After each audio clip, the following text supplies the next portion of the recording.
अस्सलाम वालेकुम दोस्तों, जावेद राठौर हाज़िर हूँ। दोस्तों, अक्सर लोगों का ये ख्याल है और अक्सर लोग ये कहते हैं कि इमरान खान ने एक बड़ा जो कारनामा किया वो ये किया कि उन्होंने एस्टैब्लिशमेंट को पूरी तरह से नंगा कर दिया। जनाब, मैं थोड़ा सा आपसे इख्तलाफ करूँगा।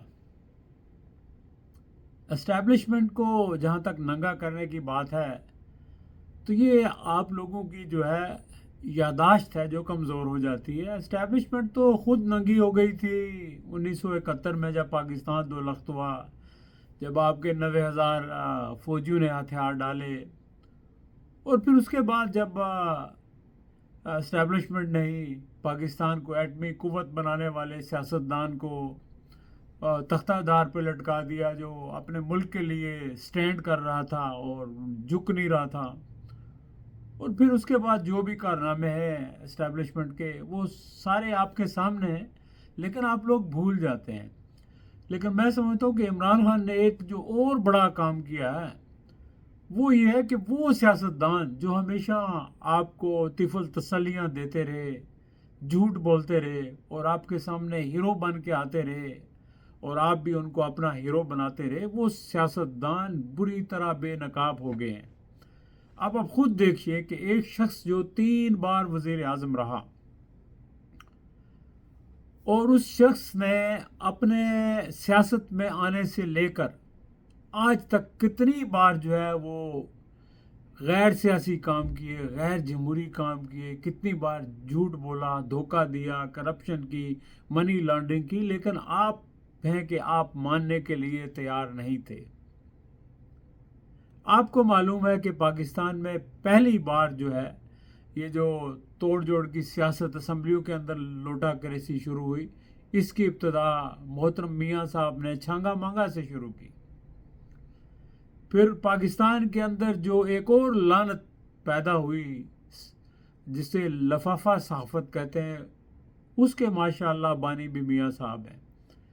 फिर पहली दफ़ा जुडिशरी को जो ख़रीदा गया, ब्रीफ केस भर के भेजे गए, तो उसकी इब्तदा भी मियाँ साहब ही ने की थी। और फिर जर्नैलों को जो है तोहफे, तहाइफ, गाड़ियाँ देना, इसकी इब्तदा भी माशाअल्लाह उन्होंने ने की थी। और फिर जब वक्त बदला तो वो शख्स जो इनको कहता था कि मेरी उम्र तुम्हें लग जाए, उस शख्स के बेटे को भी मियाँ साहब ने माफ़ नहीं किया। यानी मियाँ साहब इतने तोता चश्म हैं कि इनके सामने ना जमहूरियत की कोई अहमियत है, ना वफादारी की कोई अहमियत है। देखें ना, शायद खाकान अब्बासी, महताब अब्बासी, वो सारे लोग जो इनके स्टालवर्ट्स होते थे, जावेद हाशमी, वो किधर हैं? वो कहीं भी नहीं है। आगे अगर ला रहे हैं इस वक्त, तो अपने भाई को ला रहे हैं या अपनी बेटी को ला रहे हैं या अपने भतीजे को लाएंगे या अपने बेटों को लाएंगे। उससे बाहर इनकी सोच नहीं है। वो कहते हैं कि सारा पाकिस्तान उनके इर्द गिर्द घूमता रहे। अब देखें कि आखिरी बार जब इनको निकाला गया तो इन्होंने वावेला किया कि वोट को इज्जत दो, वोट को इज्जत दो। अगर वो उसी पे कायम रहते, और जब इमरान खान के वोट की बेहुरमती की गई थी, जब अदम एतमाद एक साजिश के तहत लाई गई थी, तो उस वक्त अगर मियाँ साहब उसकी मुखालफत करते तो मेरा ख्याल है मियाँ साहब आज बड़े लीडर होते, लोग इन्हें मान रहे होते। फिर जब इमरान खान के साथ ज़्यादतियाँ हुई, उस वक्त अगर ये स्टैंड लेते कि ये गलत हो रहा है, गैर जमहूरी है, तो आज लोग इमरान खान के बजाय मियाँ साहब को याद रखते। लेकिन मियाँ साहब ऐसा कर ही नहीं सकते थे, क्योंकि वो इस पे बिलीव ही नहीं करते हैं। उनकी परवरिश एक ताजर के घर में हुई है जो हर वक्त हर काम करने में अपना मफाद देखता है। तो जाहिर है कि इसी तरह मियाँ ख़ानदान जो है, शरीफ बरदरान जो है, वो हर चीज़ में अपना मफाद देखते हैं। आपको पता है कि वो कहते हैं ना कि बनिया अगर झुका हो तो कोई वजह ही होती है। तो ये कारोबारी लोग जो भी फैसले करते हैं, उनकी वजह सिर्फ और सिर्फ मुनाफा होता है, चाहे वो हुकूमत में रहकर हो या हुकूमत से बाहर हो। तो लिहाजा एक्सपोज तो मियाँ साहब का जो बयानिया है, वो वोट को इज्जत दो वाला, वो उन्होंने खुद जो है वो एक्सपोज हो गए। लेकिन इमरान खान ने इनका जो रियल चेहरा है, असली चेहरा है, उसको बेनकाब कर दिया।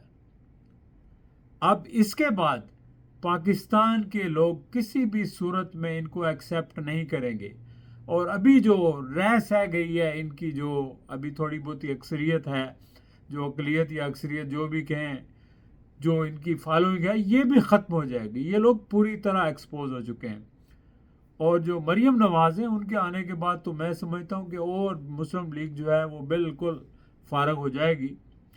تو لہٰذا یہ ایک بہت بڑا کارنامہ ہے کہ عمران خان نے ان جعلی سیاستدانوں کو بے نقاب کر دیا ہے۔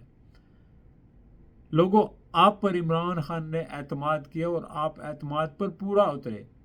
اگرچہ ظاہر ہے کہ آپ گولیوں کا، لاٹھیوں کا، آنسو گیس کا سامنا نہیں کر سکتے تھے، لیکن آپ کو جب موقع ملا پرامن طریقے سے ووٹ دینے کا تو آپ نے اپنا حق ادا کیا، آپ نے اپنے ضمیر کے مطابق فیصلہ کیا، اور ان جعلی لیڈروں کو آپ نے ووٹ نہیں دیا، جن کو اب جعلی ووٹ دیے جا رہے ہیں، جعلی مہریں لگائی جا رہی ہیں۔ حکومت کے ایک کمشنر نے خود استعفیٰ دیا اور ایکنالج کیا ہے، کنفیشن کیا ہے کہ میں بھی اس میں شریک ہوں، اور یہ سب نے مل جل کے کیا ہے۔ تو اس کے بعد عوام کو آپ کے منڈیٹ کی آپ کو خود حفاظت کرنی ہے، آپ نے خود کھڑا ہونا ہے۔ جب تک آپ خود کھڑے نہیں ہوں گے، نہ تو آپ ان شعبدہ باز سیاستدانوں سے جان چھڑا سکیں گے، اور نہ ہی آپ جو اسٹیبلشمنٹ کی بلا وجہ اور انتہا قسم کی جو مداخلت ہے پولیٹیکل سسٹم کے اندر، اس کو آپ ختم کر سکیں گے۔ ملک کے اندر صحیح لیڈرشپ لانے کے لیے آپ کو کھڑا ہونا ہوگا، جمہوریت کے لیے کھڑا ہونا ہوگا، پولیٹیکل استحکام کے لیے کھڑا ہونا ہوگا، اور اسٹیبلشمنٹ کو واپس اپنے بیرکوں میں بھیجنے کے لیے کھڑا ہونا ہوگا۔ ہر شخص کو آئین اور قانون کے مطابق کام کرنا چاہیے، تبھی پاکستان آگے چلے گا، ورنہ پاکستان کے حالات ابتر سے ابتر ہوتے جائیں گے۔